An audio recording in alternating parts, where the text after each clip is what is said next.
Okay, hi team. Swan here to talk to you about what you're going to be doing with the sub today. I apologize if you hear some sawing in the background, but it sounds like they are preparing for the next show. Okay, pretty simple day today. You're going to do just a little bit of review. I know that you have your quiz that you need to finish, but you're not going to do that until Wednesday when I'm back. Today is going to be a review of focused review of not pages, excuse me, chapter 13 and chapter 16. And then you're going to read a new non-literary text, Hidden Pregnancy Experiment, and you're going to update your non-literary text slideshow. So again, we are a couple weeks out from you guys preparing to do your IO. And so class is going to be organized in a way that is intended to facilitate your thinking and your choices for when you make your choices for your IO.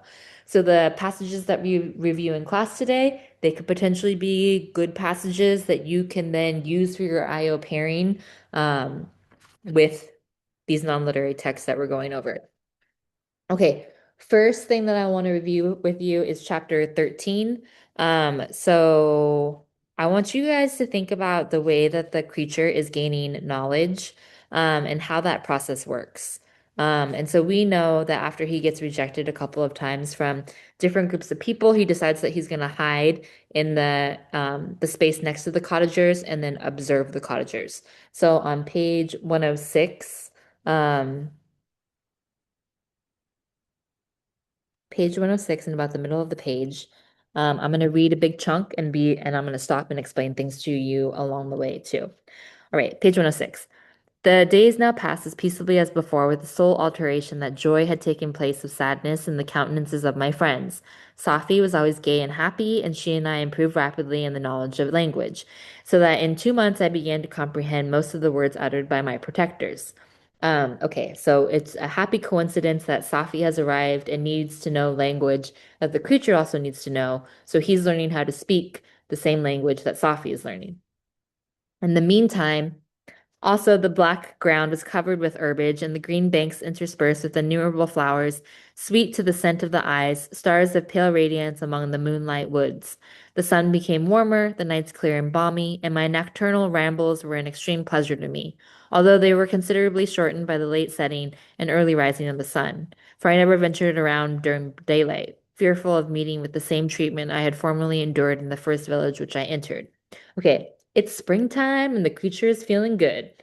My days were spent in close attention that I might more speedily master the language, and I may boast that I improved more rapidly than the Arabian, who understood very little and conversed in broken accents, while I comprehended and could imitate almost every word that was spoken.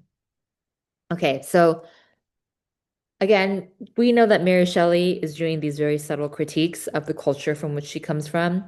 And so the creature is thinking, oh my gosh, I'm so much smarter than Safi because I'm able to learn this language without any accent, and she's learning it slower. Um, and like the science behind all of how we learn language, it was not yet maybe exacted in the way that we think about the science of it now, like with neuroscience and psychology. But Mary Shelley was pretty accurate with the way that she describes it here, where she's acknowledging that to learn your first language, it's a lot easier than to learn your second language. And so the creature, because again, he doesn't really exist, not he doesn't really, he doesn't exist around other people, and he doesn't exist in a culture to have perspective. So he doesn't know that actually Safi might be a lot smarter than him, that she knows multiple languages and he only knows one. But he thinks because he can speak this one language really well, that that makes him smarter than Safi, who can speak multiple languages and maybe not this one so well. Okay, while I improved in speech, I also learned the science of letters. Okay, so he learns how to read. And it was taught to the stranger, and this opened before me a wide field for wonder and delight. Okay, so this is also interesting in how she's able to explain how we as a culture, we learn how to speak our first language before we're able to learn how to read and write it. But then for people to learn their second language, they usually learn it through reading and writing before they learn how to speak it. The book from which Felix instructed Safi was Volney's Ruins of Empires. I should not have understood the purport of this book had not Felix, in reading it, given very minute explanations. He had chosen this work, he said, because the declamatory style was framed in imitation of the Eastern authors. Through this work, I obtained a cursory knowledge of history and a view of the several empires that exist at present existing in the world. It gave me an insight into the manners, governments, and religions of the different nations of the earth. I heard of the slothful Asiatics, of the stupendous genius and mental activity of the Grecians, of the wars and wonderful virtue of the early Romans, of their subsequent degenerating, of the decline of that mighty empire, of chivalry, Christianity, and kings. I heard of the discovery of the American hemisphere and wept with Safi over the hapless fate of its original inhabitants. Okay, so we know this. It was one of your quotes on your quiz that you guys took, that the creature is learning about Western history and the different empires that have existed, the role of government, the role that government plays in creating this cultural understanding, like that slothful Asiatics, okay? That the Romans were the smartest, or sorry, the Greeks were the smartest, and that the Romans were the bravest. Um, but then they both are both the creature and Safi, they have a soft spot for learning about what has happened to the people in the Americas. And you have to remember that the creature is probably relating to what had happened to the people in the Americas.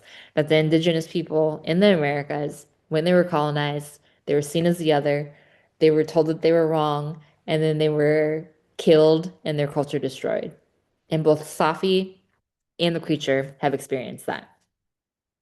These wonderful narrations inspired me with strange feelings. Was man indeed at once so powerful, so virtuous and magnificent, yet so vicious and base? He appeared at one time a mere scion of the evil principle, and at another as all that can be conceived of noble and godlike. Okay, so the creature is perplexed because he's like, dang, humans can be so smart, but we can also be so dumb and so harmful and so hurtful. To be great and virtuous man appeared the highest honor that can befall a sensitive being. To be base and vicious, as many on record have been, appeared the lowest degradation, a condition more abject than that of the blind mole or harmless worm. For a long time I could not conceive how one man could go forth to murder his fellow, or even why there were laws and governments. But when I heard details of vice and bloodshed, my wonder ceased, and I turned away with disgust and loathing. Okay, so the creature's like, dang, I would never have even thought to hurt someone the way that these people in these books are hurting people. But then it also plants the seed within the creature that, oh, this is what humans do. And so Mary Shelley is asking this question, just kind of wondering through it throughout this book of like, are we, what has turned us into violent beings? Like, are we actually pretty innocent and nice? And what has society done to impose all these structures on us that have caused us to become violent and competitive, and angry and rageful to each other?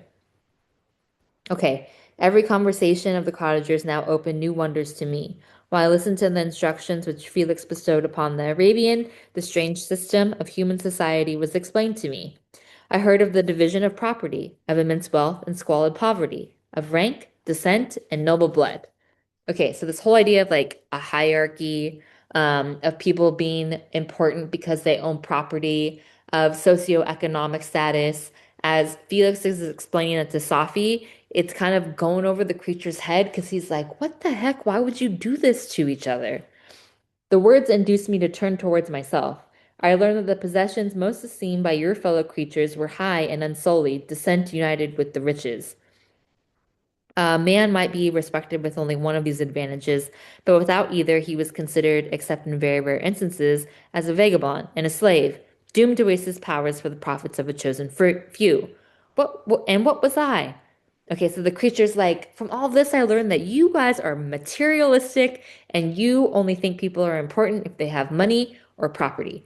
And then the creature starts to wonder about himself because he has neither of those things. And then he also does not have any family that could help give him status either. Um, Of my creation and creator, I was absolutely ignorant, but I knew that I possessed no money, no friends, no kind of property. I was besides endued with a figure hideously deformed and loathsome.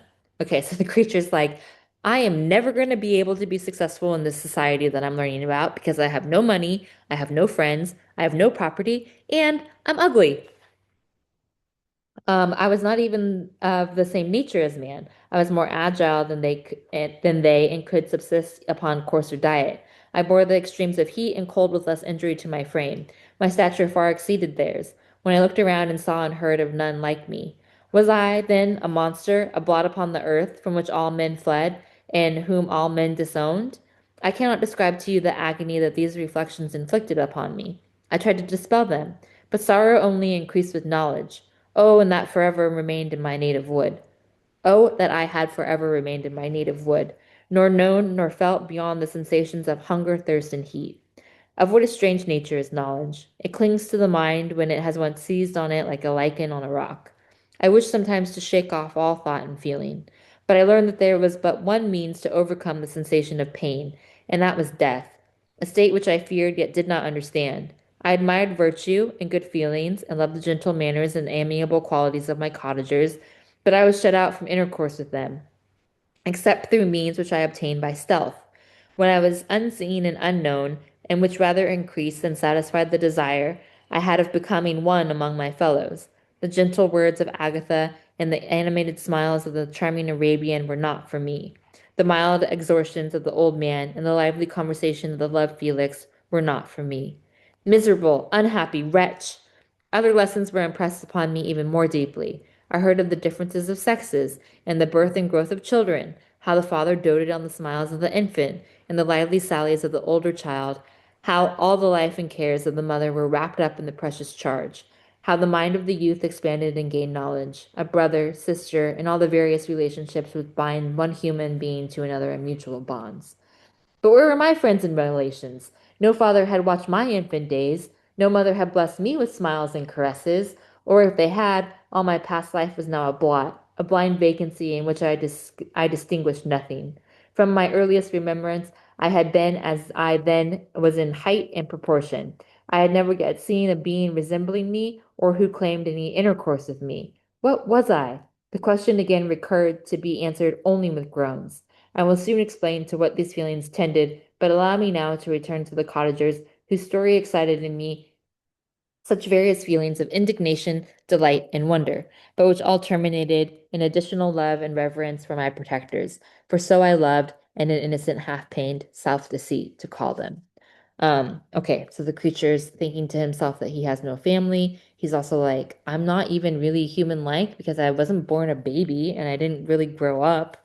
Um, and then he's also thinking back, like, I'm gonna finish telling, because remember, he's talking to Victor. I'm gonna finish telling you this story, Victor, about these cottagers who I thought were my friends and ended up betraying me. But sadly, the creature's like, I really betrayed myself in thinking that they would ever accept me. Okay. Um, let's now turn to page one. We're gonna go to chapter 16.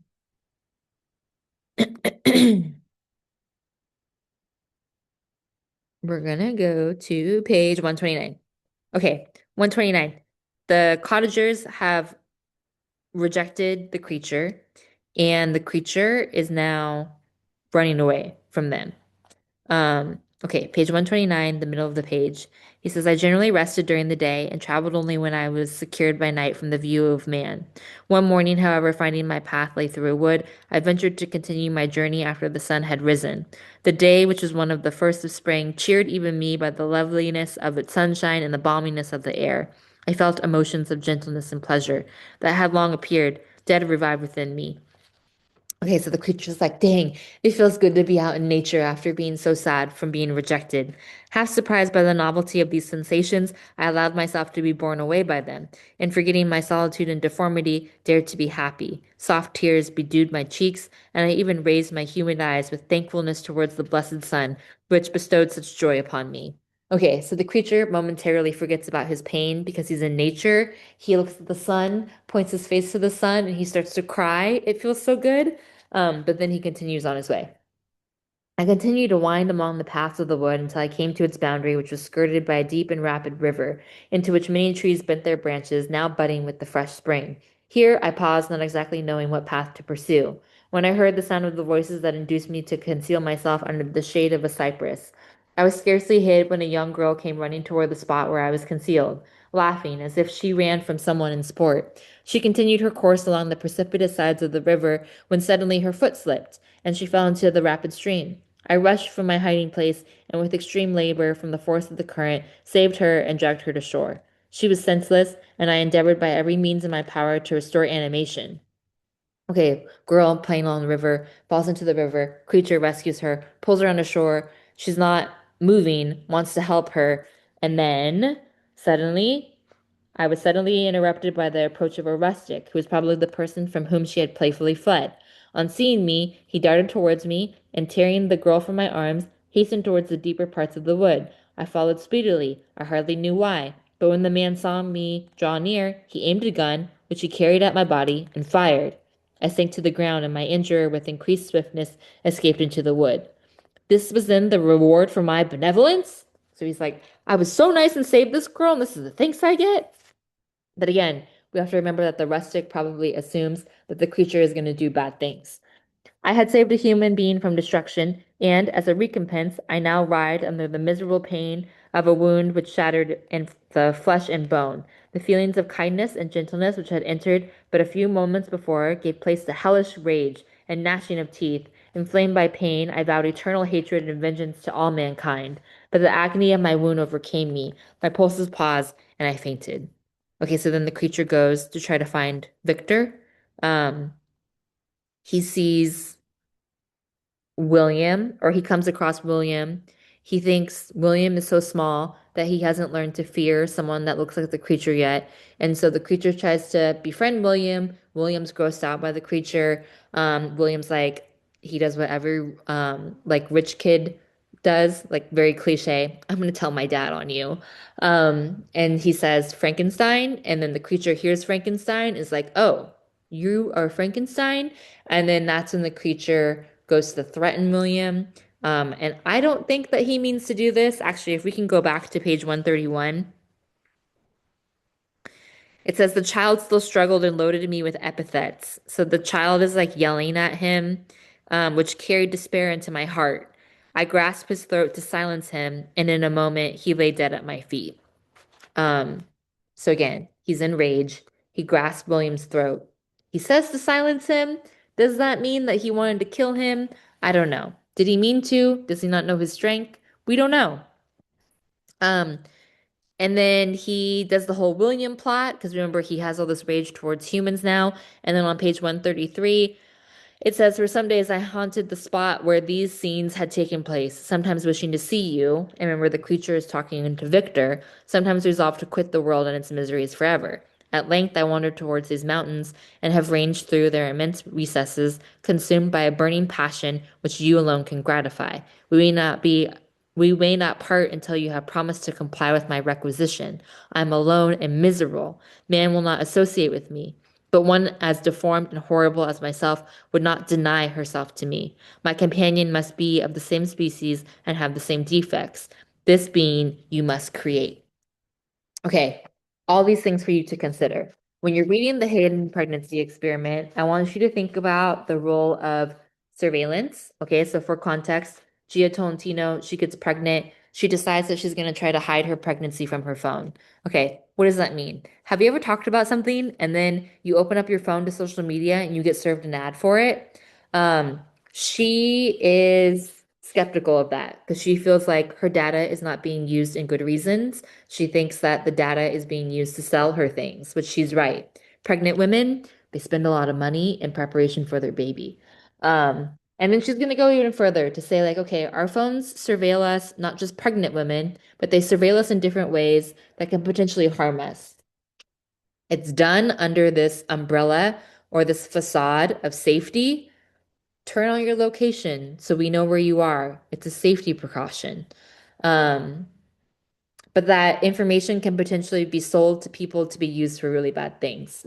So like she gives examples of the ways that the government has used information that has been collected from people's cell phones to arrest them, charge them with crimes, detain them, deport them. So again, I want you to think about the technologies, how they're built under this idea of them being potentially great, and they end up not being. Okay, surveillance technologies, also the creature. I want you to think about the role of surveillance in general, how it's done in order to um, learn things. The creature surveils the cottages to learn. Your phone surveils you in order to learn things about you. And like a difference would be like how that knowledge is used. You know, the creature is using it to want to be accepted. I think, and Tolentino thinks that your phone probably does it for less heartwarming ways or heartwarming reasons.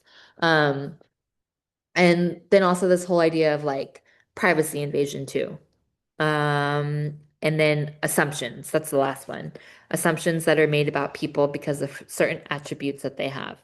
So your phone can think of you, or your phone can collect all these details about you, but your phone is never going to know you. And so your phone can, or the people who look at that data from your phone can potentially manipulate it, as argued here.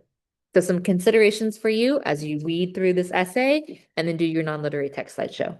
All right. I think that that is it. Be nice to the sub, be nice to yourselves, be nice to each other, and I'll see you on Wednesday. Bye-bye.